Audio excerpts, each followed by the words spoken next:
Oke, Bang Horman, kita lanjutkan lagi karena klien Mas Aga ini, Hendra Kurniawan, Agus Rupatria, dan Irfan itu dituntut dengan pasal 33. Terpenuhi atau tidak pasal 33? Seperti tadi saya bilang, rumusan unsurnya tadi saya jelaskan, terpenuhi atau tidak, bagi kami penasihat hukumnya kami meyakini dan kami ya benar-benar yakin, benar-benar ya berdasarkan fakta-fakta persidangan yang ada bahwa ini tidak terpenuhi. Unsur dengan sengaja dan unsur melakukan tindakan apapun. Secara singkat saya setuju dengan Bang Junaidi karena yang ngomong ini bukan saya, melainkan ahli ITE. Ahli ITE pada saat itu juga merupakan salah satu orang yang ikut merancang undang-undang tersebut. Jadi ya kami yakin bahwa pasal 33 tidak terpenuhi. Saya kasih contoh. Saya melakukan pemukulan. Tentu ada pasal pemukulan di KUH pidana. Tapi saya dituduh dengan pasal perzinahan.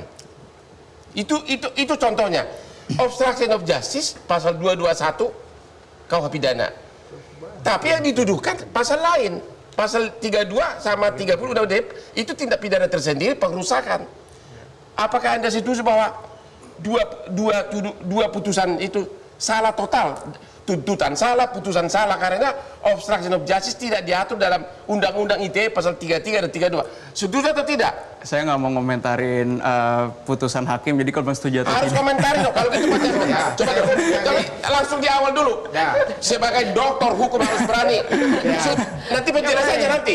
Setuju nggak bahwa obstruction of justice dalam perkara Sambo dan Arab yang sudah diputus memakai pasal 33 dan 32 ITE adalah salah total, yes or no? Ini genusnya berbeda, Bang. Kalau ITE tadi genusnya itu merusak barang saja, tidak ada harus kaitannya dengan menutupi kejahatan. Obstruction of justice. Benar. Jadi semua orang yang merusak informasi elektronik, apakah obstruction atau tidak, itu adalah pasal ITE. Tapi KUHP itu sudah didesain sedemikian rupa, yuk kalau obstruction of justice, U221 atau 233. Bukan ini. Kalau ini jelas-jelas merusak secara umum. Anda bilang bukan ini, tapi Anda nggak berani bahwa dua pasal ini oleh hakim diterapkan salah. Kalau penerapannya ya tentu keliru. Gitu dong. Keliru kenapa? Karena ini buat semua pengusaha. Ya oke, udah dijawab keliru. Oke.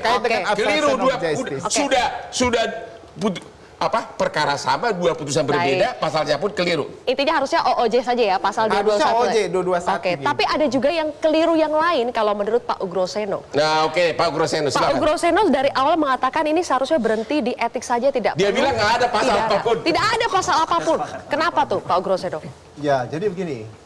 Peristiwa ini harus dilihat dengan jernih. Ada peristiwa pembunuhan dengan penembakan di satu tempat. Kemudian ada yang dituduhkan sekarang obstruction of justice. Kaitan dengan kamera atau DVR yang ada di luar.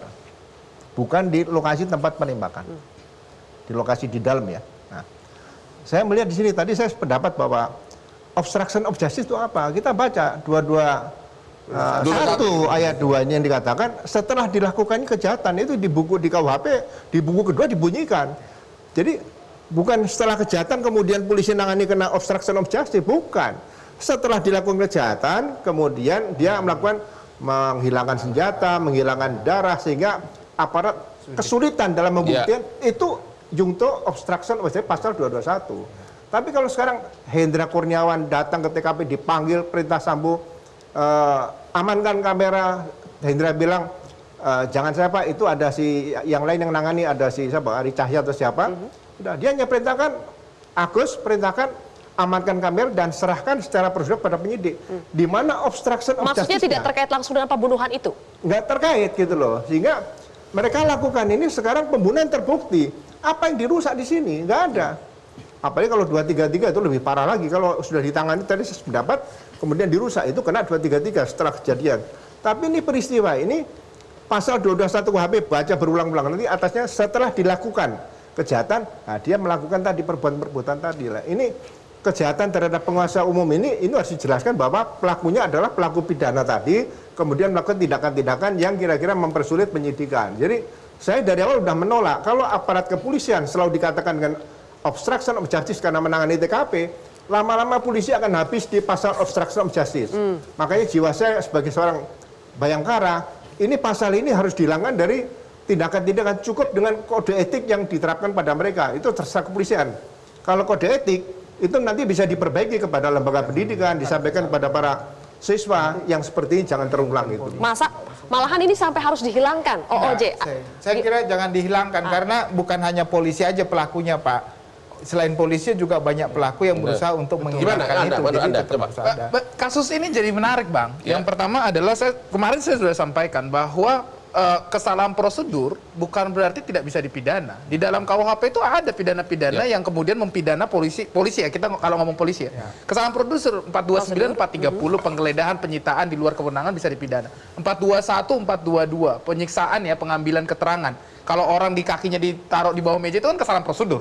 Tapi kemudian diambil bisa dipidana. Itu satu.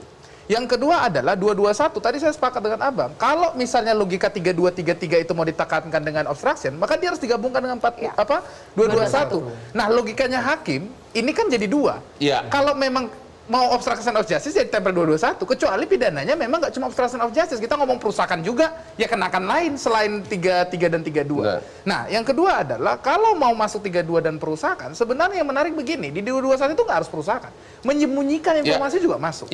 Kuncinya obstruction of justice itu tadi seperti disampaikan oleh ahli sebelumnya, salah satunya adalah niat itu dengan maksud merintangi.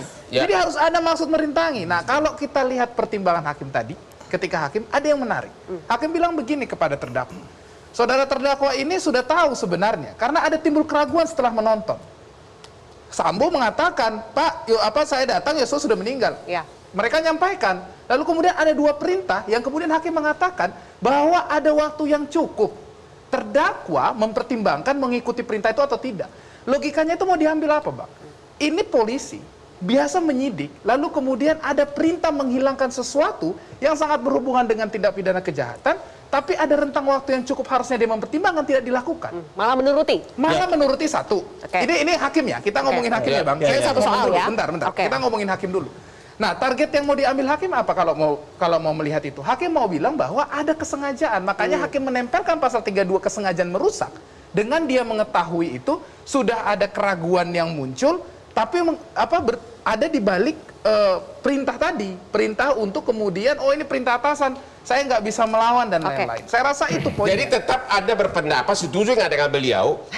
Kalau itu dalam kasus ini harusnya kalau terbukti dihukum berdasarkan pasal 221. Konstruksi dakwaannya jaksa itu obstruction justice, maka harus dengan 221 aja. Jadi salah putusan yang menyatakan 53 sampai 33 sampai 32 untuk kalau yang dimaksud hakim obstruction of justice dengan hanya 3233 bagi saya kurang tepat. Kurang tepat. Udah sepakat mereka, Bang. Nggak usah ditanya lagi gitu. Oke. Sama dengan pasal 32 nih. Pasal 32 kalau ada kata-kata tadi dengan cara apapun? Menghilangkan. Dan sebagainya. Itu harus dijelaskan oleh ahli digital forensik. Ini sama dengan undang-undang narkotik dulu yang lama. Itu ada 7 ayat menyatakan dari mulai produksi sampai ke pemakai. Di situ ada pasal ayat untuk membawa. Membawa itu adalah dari produsen ke konsumen. Tapi bukan membawa di saku, tapi polisi dulu oknum menerapkan kalau membawa itu satu di rokok, satu di bawah. Itu kena pasal membawa, padahal pasal membawa berat. Oke. Nah, di situ jebakan. Kompolnas. Iya. Masih ada waktu kan? Masih ada. Tadi ada 2 poin yang disampaikan oleh Bang Erasmus. Satu nanti bisa dijawab oleh Mas Junaidi soal ada waktu untuk sebetulnya menolak perintah Sambo. Yang kedua dulu. Relasi kuasa nih, Bang Hotman. Ada satu lagi. Ya. Sudah. Mereka mengatakan harusnya ke pasal 221. Cuma kan cuma 9 bulan. Nggak bisa ditahan.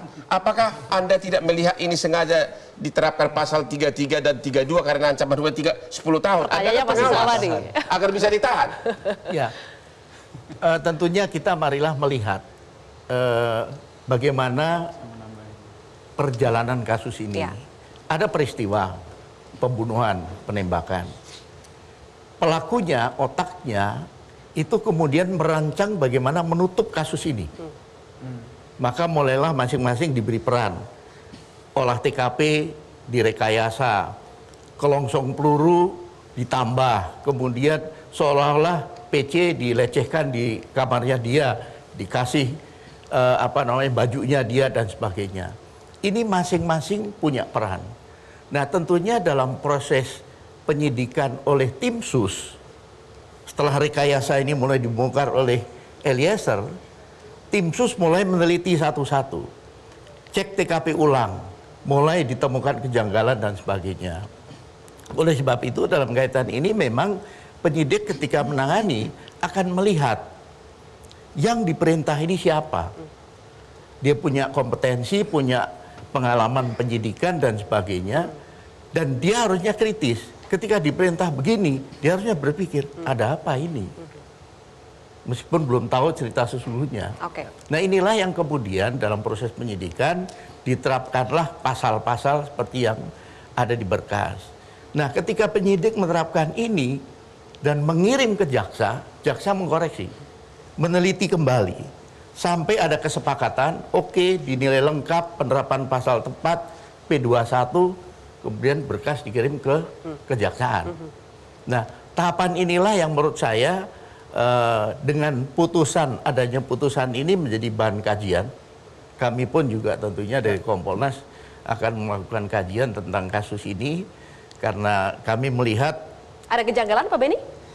ada hal-hal yang mungkin nanti bisa menjadi bahan ke depan dalam proses penyidikan harus bagaimana, penyempurnaannya bagaimana, kemudian juga menjadi bahan pembelajaran di Pusdikserse. Oke. Ini Evaluasinya harus seperti apa? Boleh kita lanjutkan nanti ya, Bang Erasmus ya. Sepertinya banyak tadi. Pak Beni baru bilang bahan yang harus dikaji lebih dalam. Mungkin itu sebetulnya evaluasi apa yang harus diperbaiki. Sesaat lagi pemirsa tetap di Hot Kontroversi.